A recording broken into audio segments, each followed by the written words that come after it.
श्रियकान्ताय कल्याणनिधये निधयेतिनाम् श्रीवेङ्कटनिवासाय श्रीनिवासाय मङ्गलम्।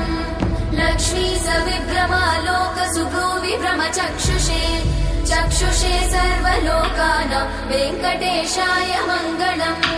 श्रीवेङ्कटाद्रिशृङ्गाग्रमङ्गलाभरणाङ्गये मङ्गलानां निवासाय श्रीनिवासाय मङ्गलम्।